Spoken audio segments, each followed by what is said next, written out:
everybody, and welcome to Iron, the official podcast of Sierra Bible Church Reno. I am your host, Jacob Connell, and with me today we have a surprise guest, Cassidy Hastings. Hey, Because you're not here every week. I know, I was so excited to see who you were going to say. What? And then we also have Carl Anderson, who's the senior pastor. I wish I was a surprise. No, sorry, you are here. You have yet to miss a week, so therefore you're a staple. Wait till next week. Hey, man. Did you go spoiling next Everybody's week like, for everyone? that's the episode that I'm going to skip out on. Yeah, right. That's going to be our most listened to episode. Sweet. They finally got rid of that dead weight. That's true. It'll go like super viral, just be me and you. Then next week, Carl will come back, and all our new fans will be like, unsubscribe. "Who's this guy?" Guys, I'm sitting right here Oh, right. Well, in the room. you know what? It's a great thing you are sitting here, Carl, because we're doing a sermon Q&A from your last sermon this past Sunday, and we need you to give us an overview. Overview You can give of- us a little reminder of what you talked about Sunday. We'll get into the questions after Sure, that. because I mean, I know it's fresh on everybody's mind because after I preach, everyone's just like, man, I cannot forget that. No, you had like this. Yeah, there's some good stuff in there. Oh, I know all of my stuff is good. You mean God stuff. Exactly. That's why. There you go. There you go. Man, goodness gracious. So the sermon title was called "Walk Truthfully." And we're in this section of Ephesians after kind of the indicative section of who we are in Christ. Now, Paul is getting very practical and saying, this is how you live out this new reality of this new life that we have in Christ. And so kind of all of the points in today's passage from chapter 4, verses 25 through 32 is along this theme of walking truthfully, being a person of integrity, going back to the creational ideal of not living out the lie of the serpent and the evil one. So first point kind of was just speak truthfully. In the words that you say, the overflow of your heart, allow it for it to be truthful and not of the devil, which is a lie. Like, don't speak for Satan. He already has enough mouthpieces. We used to have this saying in a youth group that I was in that was OTD, of the devil. We said, that's OTD. Anyway. That sounds like it's from the South. The devil? Well, he is saying. too. The way down South. And then secondly, not just speak truthfully, but work truthfully or do honest labor. So the passage says, let the thief no longer steal, but let him do honest labor with his hands so that he might have something to share. And in that one kind of sentence, it gives basically a summary for the Christian work ethic for, rather than taking from other people, you produce something, and you produce something so that it might benefit other people. And it's not a very difficult concept to wrap your mind around, but it's very difficult actually in working itself out because it doesn't seem as if everybody is outputting the same amount and receiving the same amount back. So we get in these wonderful discussions about, well, how come you get paid this much and I only get paid this much? And in God's economy, it's like, just do your work. Don't get so bent out of shape about how much you're getting paid. Do your work and share with other people. Like, that's what you need to focus on. And it's not a matter of whether your work is dignified or undignified. All work is dignified. It's whether your work is actually useful to help other people or useless. You're kind of just doing it for yourself. And that's kind of the litmus test of whether you're doing kind of what God has called you. And then thirdly, we talked about emotions, renewing emotionally, because there's a lot of talk about in this passage about anger, bitterness, wrath, clamor, slander, malice, and saying kind of put those things to death, those are part of the old self. Those are the old emotions that used to dominate and control you and fuel you to do things. But now that you're in Christ, be like God, be kind, be tenderhearted, be forgiving, just as God in Christ has forgiven you. And so it's kind of continuing this put off the old self, put on the new self. And this is very practically what it looks like, even in the headspace of your own emotions. There's a lot more that I could say, but that's kind of the overall summary of the message. And it was... And the reason why it's just really helpful for me. It's helpful, like, as I'm preaching this, to remember this is how God desires for me to pastor. This is how God desires for me to live. And even at home, we're working through these types of things of like, oh, put off these emotions, put on these emotions. These are from Christ, and so it's not that I don't care if whether people get it or not, but I'm like, I just received so much from it. Yeah. And it's just like, well, if you guys don't take something away from this, that's on you, because Yeah. I know that I'm doing my job. But anyway, sorry, that's probably not the best way not the most kind and tenderhearted and forgiving way of saying things. You should put off those emotions. I bro. know, I know. But one of the things that I walked us through in the midst of the message was basically Jordan Peterson in his book 12 Rules for Life, which is so crazy because he's like so dangerously close to becoming a Christian that it's that it's funny because he's a secular humanist psychologist, but the way that he goes about things, he gives such deep credence to the Christian faith because he's like, this works. Like this entire path of life, that the Judeo-Christian work ethic, like it works. It's like we're designed this way almost, and gives Crazy. right, and gives Funny. and gives such a deep apologetic for the Christian ethic, but at the same time he's not ready to go to the metaphysical level of say like, no, God actually is real. Jesus actually rose from the dead, but he will say like metaphorically in story form, like it makes so much sense to the human experience. And if you pattern your life in this way, it will be the most meaningful, productive, fruitful. And so it's like, dude, just come on, just take that next step, become a Christian. And you know you want to. So in his book, that's a New York Times bestseller, he kind of goes through reasons why humans lie. And so one of his rules for life is always speak the truth, or at least don't lie. And so in that, he gives kind of a number of reasons that I presented before the congregation for why humans lie.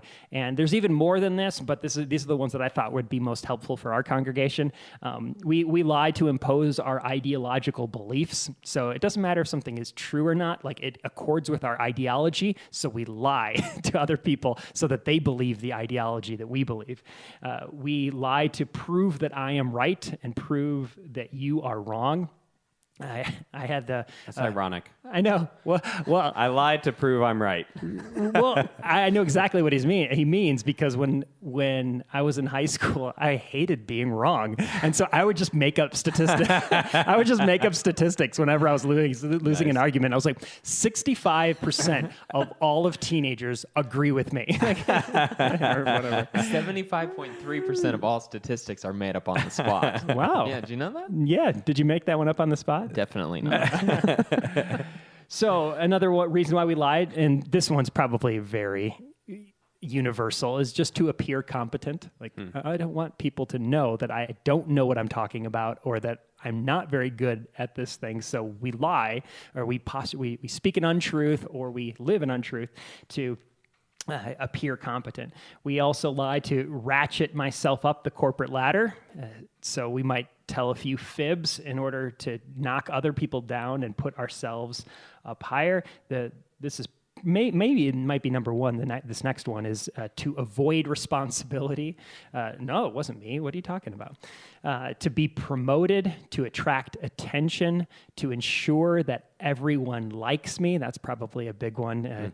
To just lie so that you don't upset other people. Like, you know that if you say the truth, another person is going to be offended or going to have their feelings hurt. So you shy away from it because you want them to like you. To garner the benefits of victimhood. So in other words of say, lying about being a victim so that you can receive sympathy and pity from another person when in fact you're not really a victim. To justify my cynicism. I can be so cynical sometimes. And anyways, well, let's move on. To rationalize antisocial outlook. Everybody is doing that, so of course I'm not going to do it. It doesn't matter if it's true or right or wrong, but to minimize immediate conflict, to maintain naivete, to capitalize on my vulnerability, to always appear the sainted one. I'm just so right and holy in my opinion, and you need to believe that as well. To ensure that it is always my unloved child's fault. I love that one, and especially from a psychologist to say that. From your unloved child, what was it?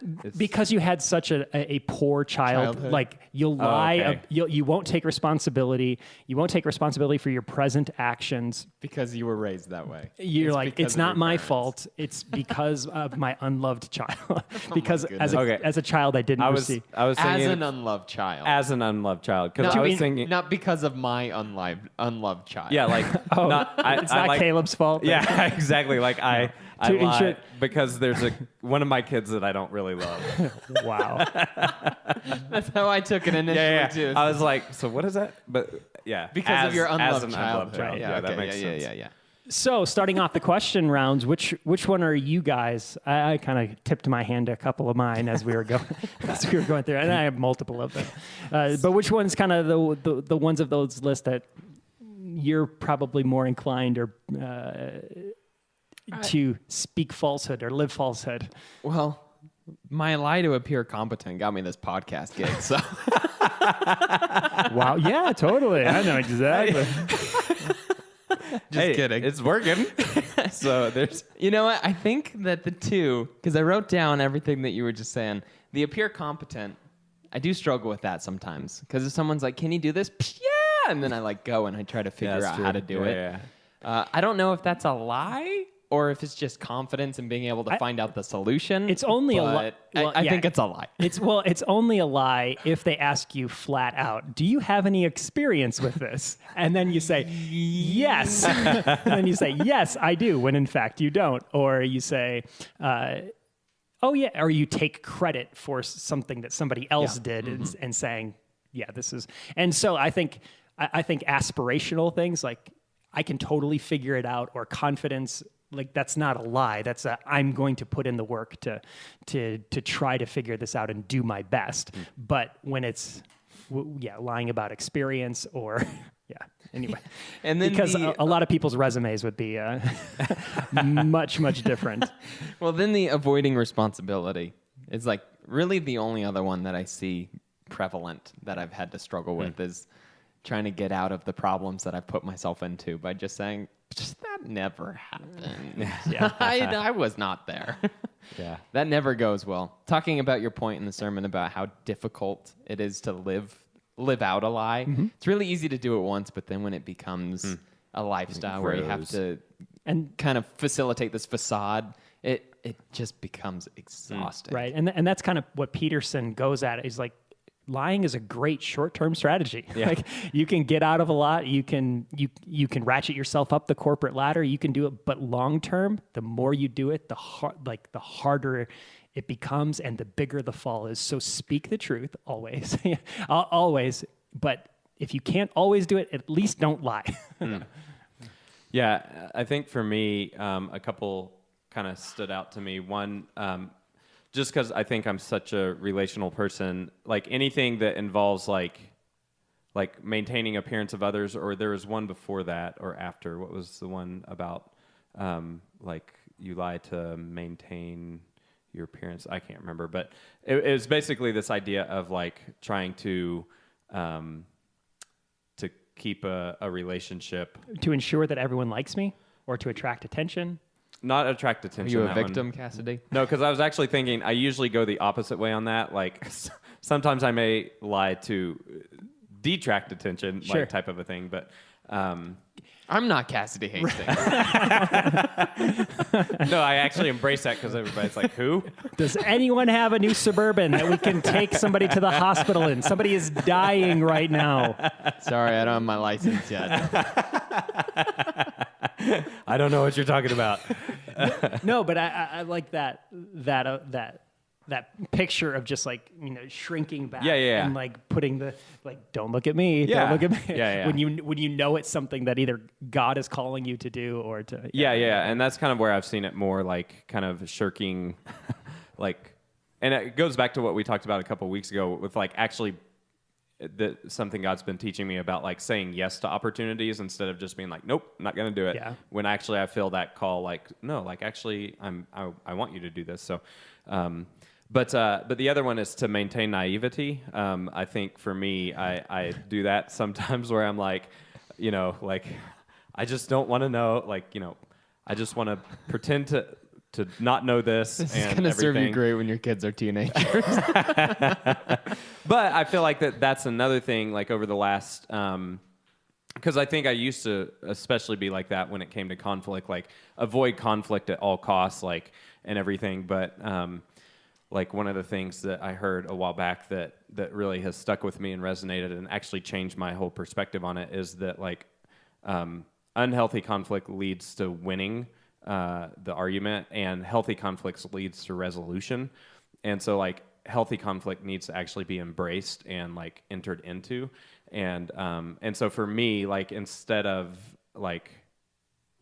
just avoiding conflict or lying about it or maintaining a naivety about the existence of an issue, which is more like an internal lie to myself, then I feel like that God's really been kind of working on that in me to kind of say, no, like you actually need to talk about this with this person or these people and not just keep shirking that responsibility and everything. And so for me, those are the ones that, as you were reading the list, kind of popped out to me. What about you, Carl? I think I already shared mine. I think the one that sticks out The most, cynicism one? yeah, to justify my cynicism that God has been working on me with, because I think there's a healthy amount of skepticism that just comes about with the nature of the job that I do. Like I have to see that people are sinners and that they posture themselves and they need help by the gospel. But sometimes I think that transitions into a cynical mindset of saying like everyone's just trying to trick me. Everyone's got something, an ulterior motive, and I probably become more cynical than. Here, I'll give you an example for how this plays out best. Like I've mainly worked in the context of small churches and small and mid-sized churches, so I think. By nature, I'm trained to be cynical towards a large church and to think like, oh, they have to be doing something shady or something wrong because there's no way you can grow a church that large without doing something behind the scenes. And God needed to work on me probably about 5 to 10 years ago. It was probably about 10 years ago to say, actually, there are healthy discipleship models that really do build a large number of disciples in one congregation that we see even in the book of Acts, where 3,000 people are saved in a day, and they had a whole lot of problems that they needed to deal with, but they dealt with them and built out the structures. So I needed to allow for God and His grace to work on me to say, like, let's give churches the benefit of the doubt until they give us a very real reason to say, yeah, this is, but while at the same time knowing like it's really hard to ethically and honestly make a lot of disciples in one organization. So I think justifying my cynicism is probably the one that kind of sticks out to me in this season of life that I know I need to kind of keep on the forefront of my mind to make sure that I'm speaking truthfully. All right.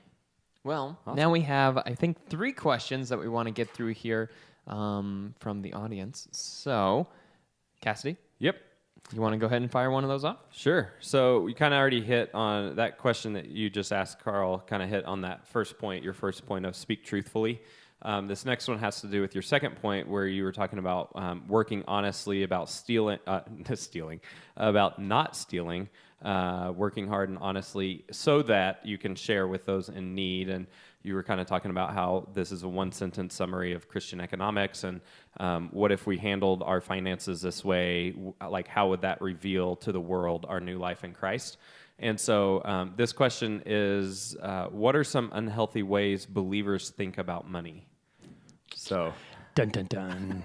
Oh, I think I want to take it one step farther than that and say, like, how is the current way that people are thinking about money and stewardship and resources, how can that lead to unhealthy behaviors or an unhealthy view of money? So we'll take kind of the 2 main economic systems right now, capitalism and socialism, and say, if in an unhealthy way, if you're a capitalist that is only looking to accumulate more and more wealth for yourself and gain more and more stuff for yourself and to beat out the other competition and annihilate them and to use your wealth in such a way to make yourself supreme, like you're probably going against that second imperative to use what God has given to you to share with those who are in need.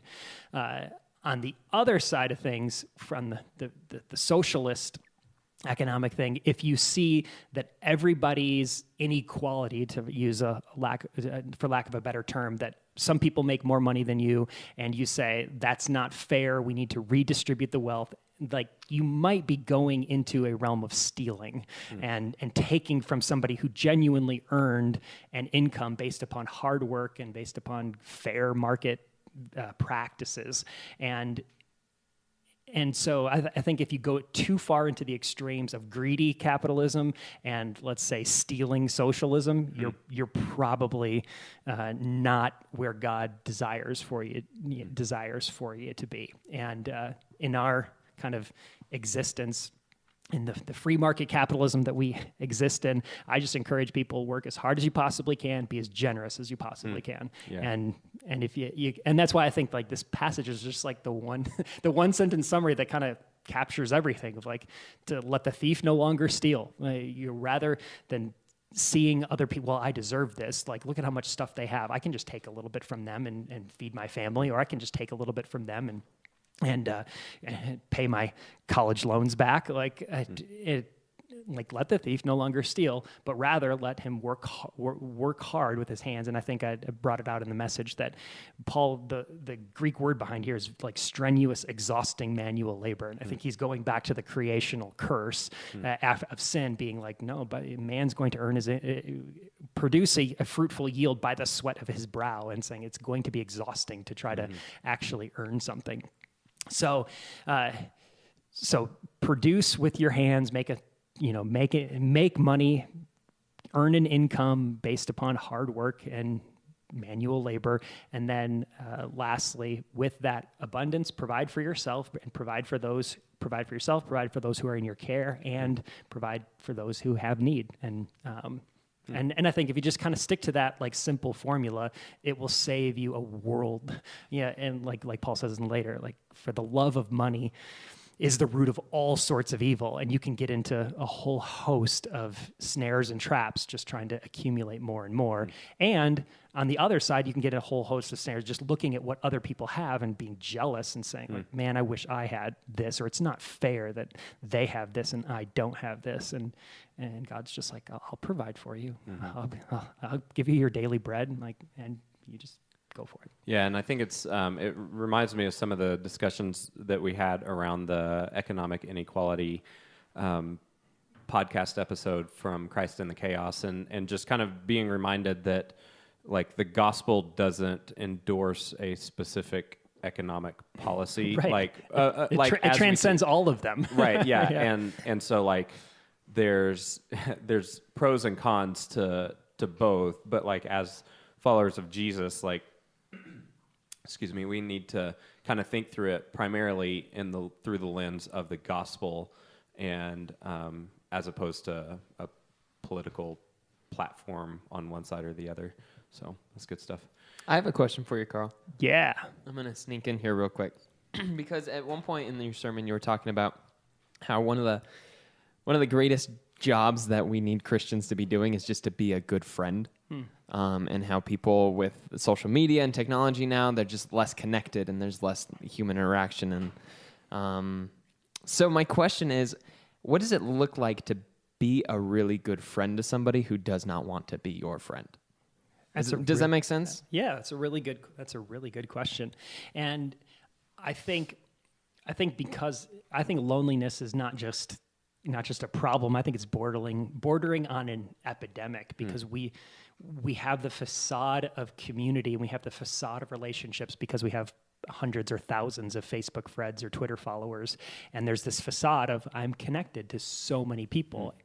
But in that, there are so many downsides to saying, well, if that's kind of your social framework for relationship building, you're really only sharing what you desire to share. You're not allowing people into the space in your life that really causes them to know you, flaws and all, that cultivates the type of human interaction that people have lived with for thousands of years and struggled together with for thousands of years. And I think your question, Jacob, hits on the exact problem that we need to really think through, because friendships historically in the human race are forged through suffering. They're forged through a deep trial that you endure together and an obstacle that you collectively overcome. Common experience. Right. A common and shared experience.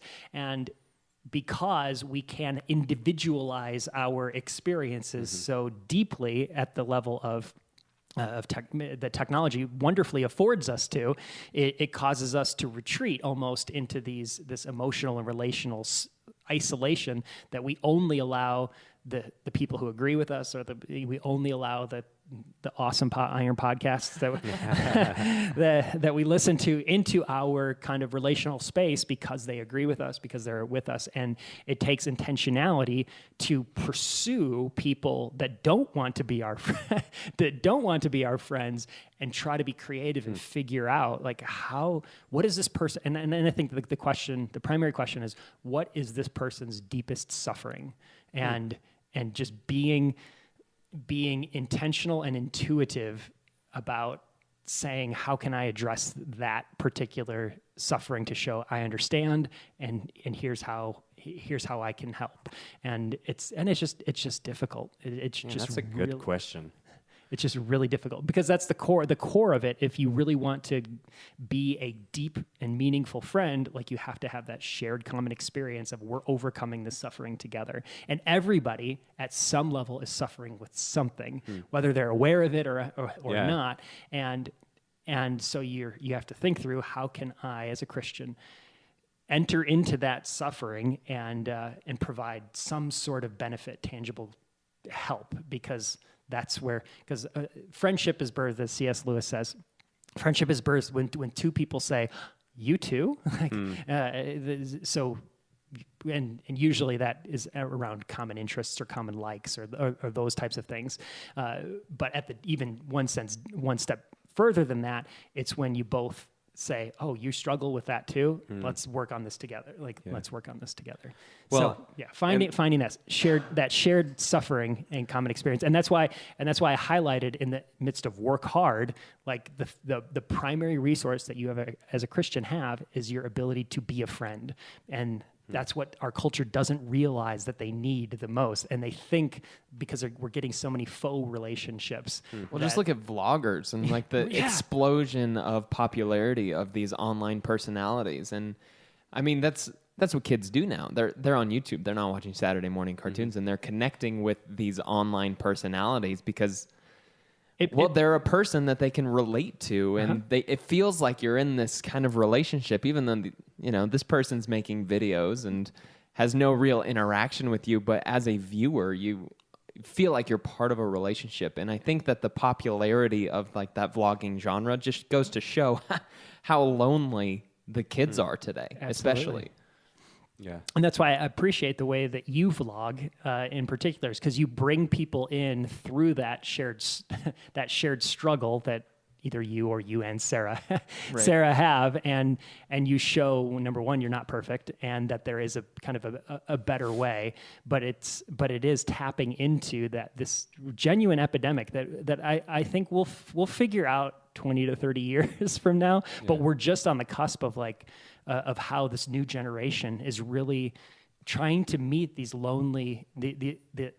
these relational and loneliness needs in the midst of a culture and a generation that we don't have a big struggle or suffering to overcome. And that's why we kind of create them of I don't make as much money as other people, or I have so much student loan debt. And I think that it comes from, there's something to be said about the way that social media, especially with kids, I've read a bunch of articles on how kids, I mean, they hide their struggles because everyone else's life looks so perfect on social media Yep. that they're afraid to come forward with their struggles and to be like, well, I struggle with this. Instead, it's, wow, look at how awesome my weekend is. No problems in my life. Right. And so because they see that from all of their friends and everyone else on social media, I feel like there's a pressure to don't tell us about your struggles. You know, we don't want to hear about it because our lives are so perfect Right. kind of deal. Well, and the other thing I like about that question, it's one of those things that like is rattling around in my brain. Like, oh, what does that look like? And just, I mean, it puts you.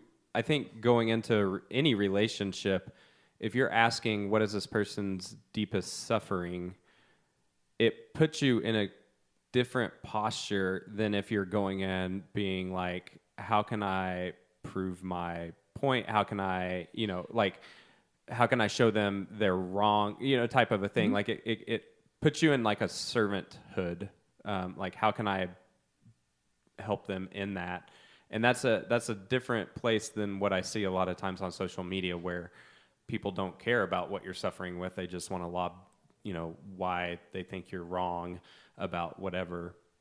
And so, anyway, I don't know. Like, I just think it puts you in a different posture than if you're going in, like, trying to like, prove why your political party is better than theirs or. Well, or and whatever. building on that too, going to somebody kind of with that mindset of, okay, what is their suffering? How can I help? It helps a lot if that person's really annoying. Like it kind of helps you look past that. Well, I don't want to be this person's servant because we're called to be servants and to help and love our brothers and sisters and everyone, right? Right. But there's a lot of people who you just look at and be like, I don't want to be their friend either. And so when you come at it from that perspective of, well, what's their suffering? How can I serve them? It kind of helps with that emotion. Yeah. And I also want to be careful in this discussion too, because there is a tangible difference between someone that you serve and minister to and someone who's genuinely your friend.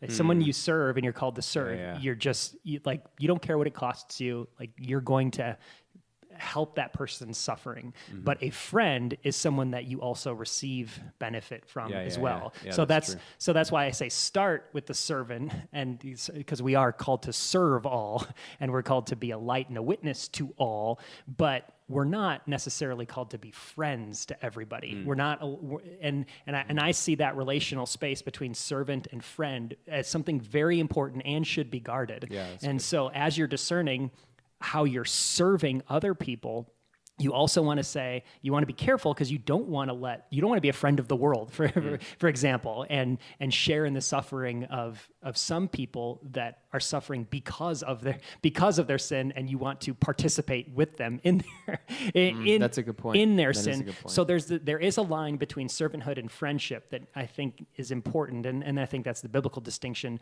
between serving those outside of the faith and having fellowship with believers that are inside of the faith. And then, you take it one step farther than that, like beyond friendship, there's marriage. And then all bets are off and you have to share in every, it's as the Bible talks about, it's oneness of humanity. You're not just partners in a certain specific area of shared suffering. You're one, like you feel their pain in the same way that you experience it in your own existence. So That's a good point. Cool. All right, let's move on to the last one. Yeah, here. last question here is your last point was about renewing emotionally and just kind of like killing bitterness, wrath, anger, clamor, slander, and malice, but instead being kind, tenderhearted, and forgiving. I mean, that was technically God's point through Paul, but you were expounding on that and everything. So as you were kind of talking about specifically anger, when it's talking about when you're angry, don't sin. You said anger tempts us to control the situation with a powerful surge of energy. So the question here is, what do we do with powerful surges of energy when they occur? let them fuel reconciliation. No, don't, like, you acknowledge it. You realize, like, I have this powerful surge of energy that is coming because of something. Yeah, Why? that's a good Why? Why am I angry about this?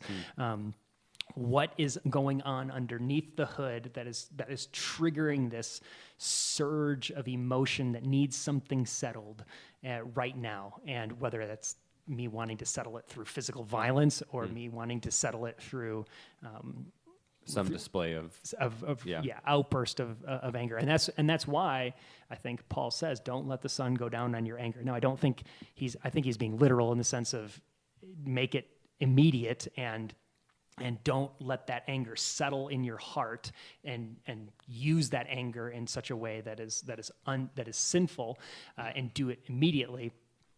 But he's saying, I think, that if you let the sun go down on your anger, it's going to be worse later on. Like, it doesn't just go away, and you can't pretend that it doesn't exist, because it will come back with a larger ferocity later. So deal with it immediately. And I think, especially for like newly married couples, like I think it should be like a law in the first 2 years of marriage, like you don't go to bed angry. And taking this from the principle. Now, after you have some years underneath your belt and like, okay, I'm not angry. I'm angry at this situation, but I'm exhausted. But I'm so exhausted, and I don't have any more emotional energy. But I'm resolving in my heart to say, we are going to settle this, and I'm going to bring this up, and we're going to work.